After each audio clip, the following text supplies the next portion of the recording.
వే gold trusted gold buyers మీరు తాకట్టు పెట్టిన బంగారాన్ని విడిపించి ఈ రోజు ఉన్న మార్కెట్ ధరకు కొనబడను. పౌరసత్వంపై గౌహతి హైకోర్టు సంచలన తీర్పిచ్చింది. ఎస్ఐఆర్ లో ఓటు హక్కు కోల్పోయినటువంటి వ్యక్తి దేశ పౌరుడనేటువంటి విషయాన్ని నిరూపించుకునేందుకు ఏకంగా 16 డాక్యుమెంట్లను కూడా సమర్పించారు. 16 పత్రాలను సమర్పించినప్పటికీ భారత పౌరుడని నిరూపించుకోలేకపోయారు సదరు వ్యక్తి. అయితే ప్రధానంగా గౌహతికి చెందినటువంటి అమీనుల్ హక్ అనేటువంటి వ్యక్తిని విదేశీయుడిగా ప్రకటించింది ఫారినర్స్ ట్రిబ్యునల్. 2019 ఫిబ్రవరి 28న ఇచ్చినటువంటి ఉత్తర్వులను సవాల్ చేస్తూ హైకోర్టులో పిటిషన్ దాఖలు చేశారు అమీనుల్ హక్. పిటిషనర్ ను సమర్పించినటువంటి దాదాపు 16 పత్రాలను కూడా తిరస్కరించింది న్యాయస్థానం. 1951 నాటి జాతీయ పౌర పట్టిక ఎన్ఆర్సీకి సంబంధించినటువంటి ప్రతులతో పాటుగా దీంతో పాటు అతని యొక్క తాత తండ్రి పేర్లు కూడా ప్రముఖంగా వినిపించాయి. అయితే 1966 నుంచి 2017 వరకు తన తల్లిదండ్రులకు సంబంధించినటువంటిది వారి పేర్లు, అదేవిధంగా వారు ఓటర్ల జాబితాకు సంబంధించిన కీలకమైనటువంటి డాక్యుమెంట్లను కూడా సమర్పించారు. 1973 నాటి భూమి కొనుగోలు పత్రాలు, ఇక పాన్ కార్డు, ఓటరు గుర్తింపు కార్డులను కూడా ప్రధానంగా న్యాయస్థానం ముందుంచారు. అన్నిటికంటే కీలకంగా స్కూల్ సర్టిఫికేట్స్ ను కూడా కోర్టు ముందు పెట్టారు. అంతేకాదు తండ్రి సాక్ష్యం సరిపోదంటూ కూడా గౌహతి హైకోర్టు అభిప్రాయపడింది. దేశవ్యాప్తంగా పౌరసత్వ నిరూపణ అనేటువంటిది ఒక క్రిటికల్ ఛాలెంజ్ గా మారింది. ఇప్పుడు ఒక బలమైనటువంటి కఠినమైనటువంటి పరీక్షగా మారింది అనేది మాత్రం ప్రముఖంగా వినబడుతున్నటువంటి మాట. ప్రధానంగా ఎస్ఐఆర్ అంటే సర్ విధానం మన దేశంలో ఇంప్లిమెంట్ చేస్తున్నటువంటి నేపథ్యంలో భారత రాజ్యాంగంలోని 2వ భాగంలో ఆర్టికల్ నెంబర్ 15 నుంచి 11 వరకు క్లియర్ కట్ గా భారత పౌరసత్వాన్ని కలిగి ఉండేటువంటి వ్యక్తులు ఉండాల్సినటువంటి అర్హతలు, నిర్దిష్ట ప్రమాణాలు, దీనికి సంబంధించి ప్రతి దాంట్లో క్లియర్ కట్ గా భారత రాజ్యాంగం పౌరులకు కీలకమైనటువంటి అంశాలను, హక్కులను కల్పించడం జరిగింది. 1947 పాకిస్తాన్ విభజన తర్వాత మన దేశంలో పౌరసత్వానికి సంబంధించి క్లియర్ కట్ గా అన్ని అంశాలు మెన్షన్ చేసి ఉన్న అస్సాంలో జరిగినటువంటి ఈ తాజా సంఘటన మాత్రం దేశంలో పౌరసత్వాన్ని నిరూపించుకోవడం ఇంత పెద్ద ఛాలెంజ్ గా మారుతుందా, ఇంత కఠినంగా ఉంటుందా, నేను భారతదేశ పౌరుణ్ణి నిరూపించుకోవడం చాలా కీలకంగా మారుతుందా, ఇంత కఠిన పరీక్షలు దాటిన తర్వాత న్యాయస్థానం తిరస్కరిస్తే నేను ఏ దేశానికి వెళ్ళిపోవాలి, ఈ దేశంలో బతకడానికి నాకు అర్హత ఉందా లేదా అని మాత్రం చాలా మంది ఆవేదన వ్యక్తం చేస్తున్నటువంటి పరిస్థితులు. మరి ముఖ్యంగా అస్సాం లాంటి ఈశాన్య ప్రాంతాల్లో ఎన్ఆర్సీకి సంబంధించినటువంటి ఇష్యూలు కూడా ఇలాంటి అంశాలే పదే ఇలాంటి కేసులు పునరావృతమవుతున్నాయి. తాజాగా అస్సాం కేసుకు సంబంధించి మరింత సమాచారం మా ప్రతినిధి కిరణ్ అందిస్తారు.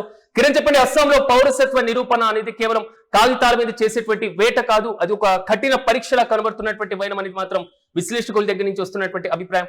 రీసెంట్ అప్డేట్స్ ఏంటి?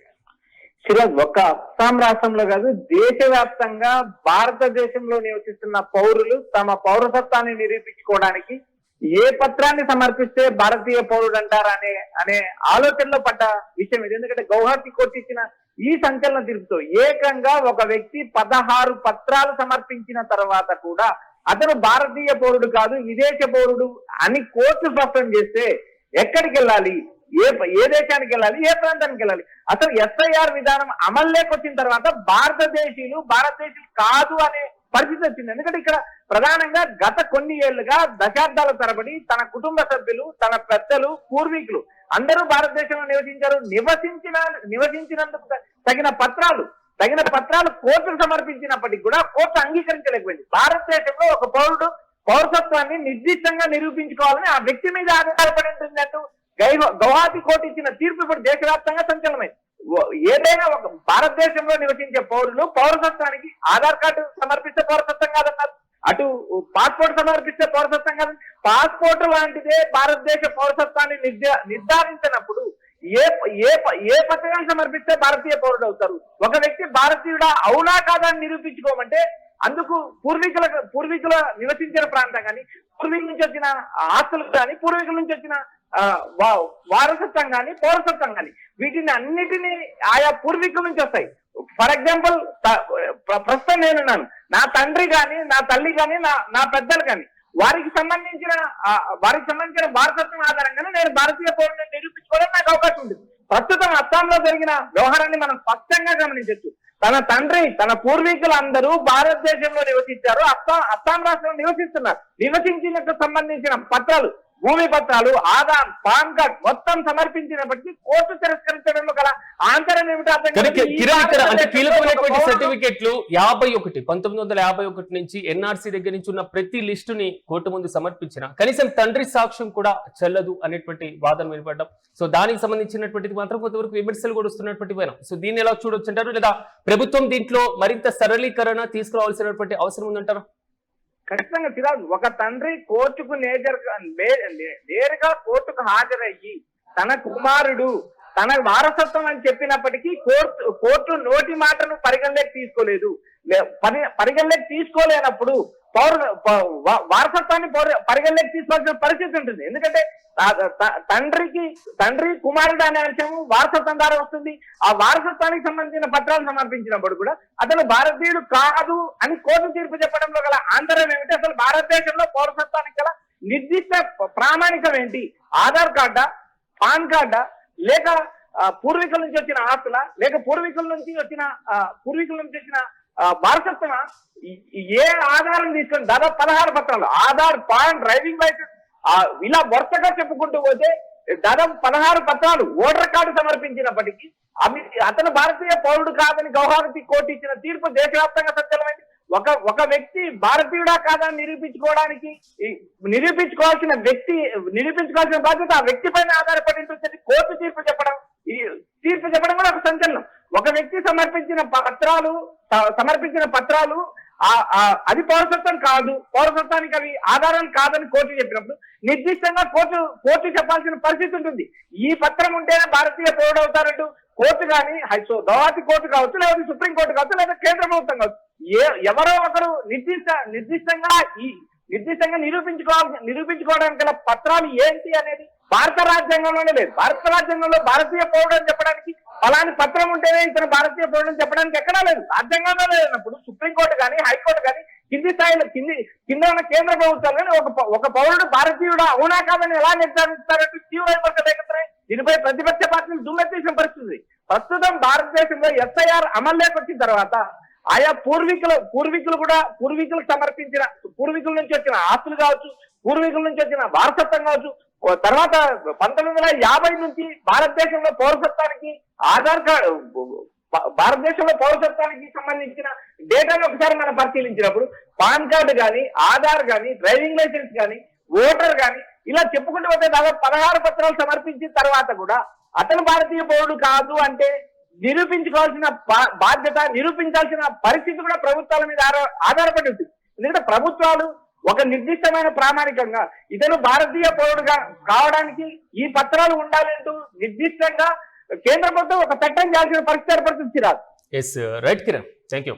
మొత్తం మీద అస్సాంలో ఎన్ఆర్సీకి సంబంధించినటువంటి ఇష్యూ దగ్గర నుంచి తాజాగా కీలకమైనటువంటి పత్రాలన్నీ కూడా కోర్టు ముందు పెట్టిన తర్వాత అవన్నీ కూడా కేవలం గుర్తింపు పత్రాలు మాత్రమే. ఓటు వేయడానికి ఓటు కార్డు మనం యూజ్ చేస్తాం, మరి ముఖ్యంగా ట్యాక్స్ కడుతూ ఉంటాం గవర్నమెంట్ కి. సో ప్రభుత్వానికి నుంచి ఒక పౌరుడికి రావాల్సినటువంటి అన్ని లావాదేవీలన్నీ కూడా గుర్తింపు పత్రాల ద్వారా జరిగిపోతుంది. కానీ పౌరసత్వానికి ఈ గుర్తింపు పత్రాలు పనికి రాకపోతే ఆ పౌరుడు కాదా అవునా అనేది ఎలా నిరూపించాలి? 1966 నుంచి 2017 వరకు తల్లిదండ్రులకి సంబంధించినటువంటి వాటిపైన ఓటర్ల జాబితాలో ఉన్నటువంటి ప్రతి పత్రాన్ని కూడా ఆ వ్యక్తి కోర్టు ముందు ప్రస్తావించారు. 1973లో నేను కొంత ల్యాండ్ కొన్నాను, ఆ కొనుగోలు పత్రాలన్నా చూడండి, నేను భారతదేశ పౌరుడిగా గుర్తించండి అన్నారు. కానీ అది కూడా చెల్లట్లేదు.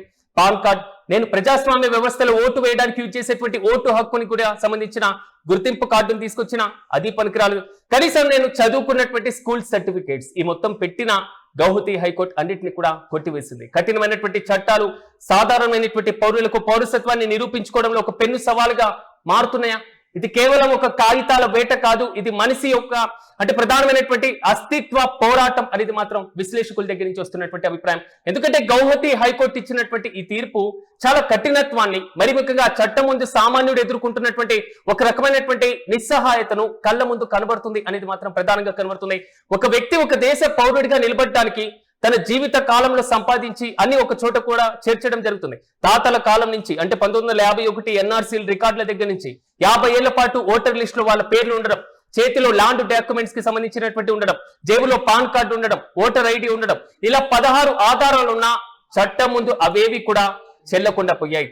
కన్న తండ్రి సాక్ష్యానికే విలువ లేదు అనేది మాత్రం ఇక్కడ వస్తున్నటువంటి విమర్శ. న్యాయస్థానం ముందు ఒక తండ్రి నిలబడి ఇతడు నా రక్తమే, నా కడుపున పుట్టినటువంటి నా కొడుకని గుండెలు పగిలేలా సాక్ష్యం చెప్పిన చట్టం ఆ కన్న ప్రేగును నోటి మాటను కూడా నమ్మేటువంటి పరిస్థితి కాదు. అసలు చట్టానికి సంబంధించినటువంటి కీలకంగా కఠిన నిబంధనలు ఉన్నాయి అనేది మాత్రం ఇక్కడ క్లియర్ కట్ గా అర్థమవుతుంది. ఒకే ఒక్క సాంకేతిక కారణమే ఆ బంధాన్ని, పౌరసత్వాన్ని కూడా తిరస్కరించినటువంటి వైన మనం చూస్తున్నాం. ప్రధానంగా అస్సాంలో నివసిస్తున్నటువంటి లక్షలాది మంది సామాన్య గుండెల్లో కూడా గుబేలు రేపుతుంది ఈ ఘటన. సో గుర్తింపు ఉంది కానీ కనీసం మనం వాడేటువంటి పాన్ కార్డు కానీ ఓటర్ ఐడి కానీ కేవలం ఓటు వేయడానికో లేదా ట్యాక్స్ కట్టడానికో పనికొస్తున్నాయి తప్ప మన దేశ పౌరుడు అని అవునా కాదా నిరూపించుకోవడానికి పనికి రావనేటువంటి చేదు నిజం ఈ తీర్పు ద్వారా మరోసారి రుజువైంది అనేటువంటిది మాత్రం మనకు వినబడుతున్నటువంటి మాట. చూడాలి, దశాబ్దాలుగా ఈ దేశంలో పుట్టి ఇక్కడే పెరిగి ఇదే మట్టిలో బతుకుతున్నటువంటి, లేదా కాగితాల్లో చిన్న తేడా వస్తే చాలు ఈ రోజుల్లో విదేశీయుడిగా మారిపోయేటువంటి ప్రమాదం ఎంతుందో ఈ కేసు మరోసారి నిరూపిస్తుంది. మరి ఆ వ్యక్తి నెక్స్ట్ అప్పీల్కి వెళ్ళబోతున్నారా? పై స్థాయి కోర్టులకి ఆశ్రయించేటువంటి అవకాశాలు ఏమైనా కనబడుతున్నాయా? తాజాగా ఇచ్చినటువంటి తీర్పు మాత్రం ఆ రాష్ట్రంలో మాత్రమే కాదు, దేశవ్యాప్తంగా ఎన్ఆర్సీతో పాటుగా మరి ముఖ్యంగా ఇప్పుడు ఇంప్లిమెంట్ అవుతున్నటువంటి ఎస్ఐఆర్ విధానం పైన కూడా అనేక అనుమానాలు, అంత కఠినమైనటువంటి నిబంధనలతో తాము ఎదుర్కొంటున్నటువంటి ప్రతికూల పరిస్థితులు కూడా తేటతెల్లం చేసేలా చేస్తుంది. చూడాలి నెక్స్ట్ స్టెప్ ఎలా ఉండబోతుంది, ఆ పౌరుడు ఏం చేయబోతున్నారు.